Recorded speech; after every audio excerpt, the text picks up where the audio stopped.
Hi guys, నేను మీ లక్ష్మణ్ మాట్లాడుతున్నా.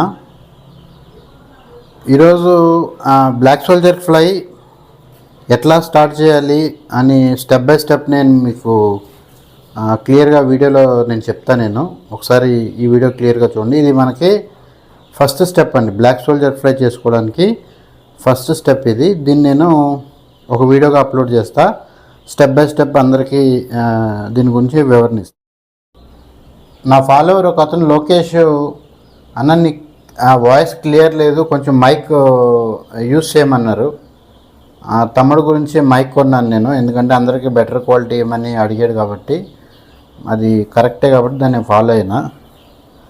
So first మనం బ్లాక్ సోల్జర్ ఫ్లై ఎక్స్ని తీసుకుని, ఇక్కడ మీకు కనబడుతుంది కదండి, ఇది వచ్చేసి జల్లెడ్ అనమాట. మనకి మార్కెట్స్లో దొరుకుతాయి జల్లెడ్ అంటే. ఆ జల్లెడ్ మీరు ఉల్టా పెట్టాలి, ఇట్లా ఉల్టా పెట్టి దాని మీద మనం ఇలా ఎగ్స్ని వేసేయాలన్నమాట. ఎగ్స్ వేసేస్తే 3 days లోపల ఇది హ్యాచ్ అయ్యి దీని ఈ హోల్స్లోంచి కింద పడిపోతుంది అనమాట.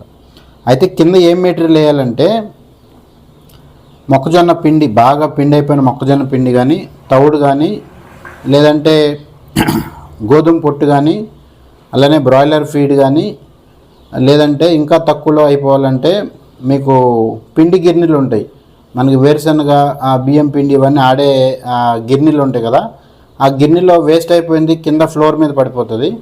ఆ ఫ్లోర్ మిల్కి వెళ్ళి మనం ఆ వేస్ట్ అంతా కలెక్ట్ చేసుకుని తెచ్చుకోవచ్చు. కిలో మనకి 5 to 10 rupees పడవచ్చు.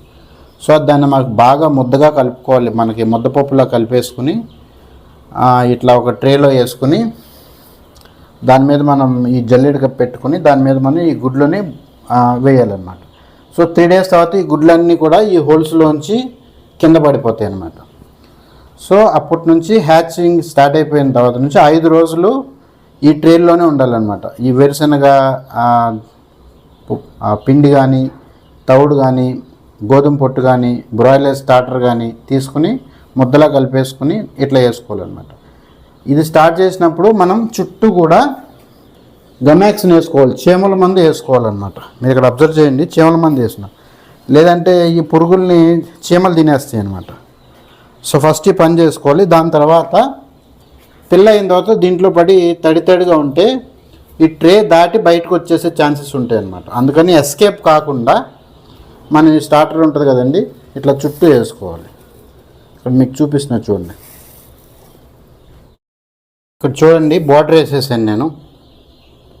సో ఈ బ్లాక్ సోల్జర్ ఫ్లై లార్వా అయిన తర్వాత స్కిడ్ కాకుండా బయటికి ఎస్కేప్ అయిపోతుంది అనమాట. అట్లా ఎస్కేప్ కాకుండా నేను బార్డర్స్ వేసేసిన. సో దీన్ని ఇట్లాగ వదిలేస్తే 3 daysలో హ్యాచింగ్ అయిపోయి ఈ గుడ్లన్నీ హ్యాచ్ అయిపోయి ఈ జాలీ గుండా కింద పడిపోతాయి అనమాట. అక్కడ నుంచి దీని లైఫ్ సైకిల్ స్టార్ట్ అవుతుంది. సో నెక్స్ట్ లైఫ్ సైకిల్ ఎట్లా ఉంటుందో కూడా నేను క్లియర్గా మీకు చెప్తాను నేను. Thank you my dear friends.